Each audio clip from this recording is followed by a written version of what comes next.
கோவையில் திராவிட பொங்கல் விழா சிறப்பாக நடைபெற்றது. கோவை இடையார்பாளையம் பகுதியில் உள்ள திமுக மருதமுத்து நினைவு படிப்பகம் முன்பு வடக்கு மாவட்ட திமுக இடையார்பாளையம் பகுதி கழகம் சார்பாக மாண்புமிகு முதலமைச்சர் மு.க.ஸ்டாலின் அவர்களின் ஆணைக்கிணங்கவும், கோவை வடக்கு மாவட்ட செயலாளர் தொண்டாமுத்தூர் ரவி அவர்களின் ஆசியுடனும் திராவிட பொங்கல் விழா இடையார்பாளையம் பகுதி செயலாளர் மதியழகன் அவர்களின் தலைமையில் நடைபெற்றது. இவ்விழாவில் பெண்களுக்கு கோலப்போட்டி, கயிறு இழுக்கும் போட்டி, ஆண்களுக்கு சைக்கிள் ரேஸ் போட்டி, கிரிக்கெட், ஓட்டப்பந்தயம் மற்றும் குழந்தைகளுக்கான விளையாட்டுப் போட்டிகள் நடைபெற்றது. இப்போட்டியில் வெற்றி பெற்ற அனைவருக்கும் அரிசி டப்பா, சமையல் பாத்திரங்கள், டிஃபன் பாக்ஸ், குழந்தைகளுக்கு நோட்டு புத்தகங்கள் என ஏராளமான பரிசு பொருட்களை வடக்கு மாவட்ட செயலாளர் தொண்டாமுத்தூர் ரவி அவர்கள் வழங்கினார். இதில் வடக்கு மாவட்ட விவசாய அணி சுபகுமார் மற்றும் குமரேசன், சம்பத், நாகராஜ், தியாகராஜன், தாஸ், மாலதி, குணா, கோனார் மற்றும் இளைஞர்கள், மகளிர்கள், கழக நிர்வாகிகள், கழக தொண்டர்கள், கழக உடன்பிறப்புகள் என ஏராளமானோர் கலந்து கொண்டனர்.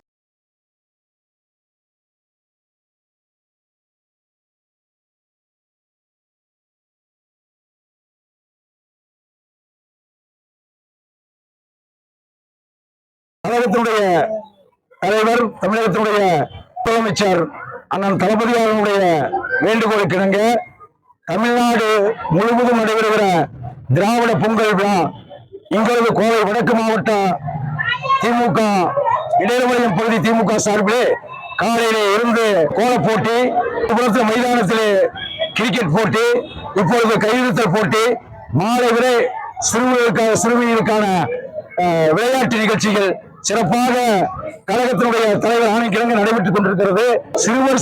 சிறுமிகளுக்கான சாக்கு போட்டி, ஓட்டப்பந்தயம், அதே போல மகளிருக்கு ஓட்டப்பந்தயம், ஆண்களுக்கு ஓட்டப்பந்தயம், சைக்கிள் பந்தயம், அதே போல கிரிக்கெட்டு, அதுபோல இறுதியாக சமத்துவ பொங்கல், பறை இசை நிகழ்ச்சி போன்றவற்றையெல்லாம் சிறப்பாக இந்த பகுதியிலே ஏற்பாடு செய்யப்பட்டு தொடர்ந்து நடைபெற்றுக் கொண்டிருக்கிறது.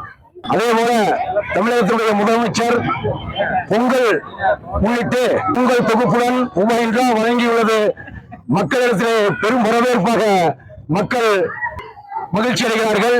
அதுபோக மாதந்தோறும் 500 ரூபாய் பெரும்பாலான குடும்ப பெண்களுக்கு கிடைத்திருக்கிறது.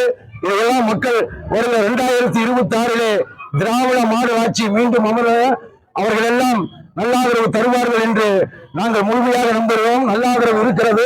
இந்த விளையாட்டு நிகழ்ச்சியிலே கூட நாங்கள் எதிர்பார்த்ததை காட்டிலும் அதிகமாக மகளிர் கலந்து கொள்வது அதை உணர்த்துகிறது என்பதையும் தெரிவித்துக் கொள்கிறேன்.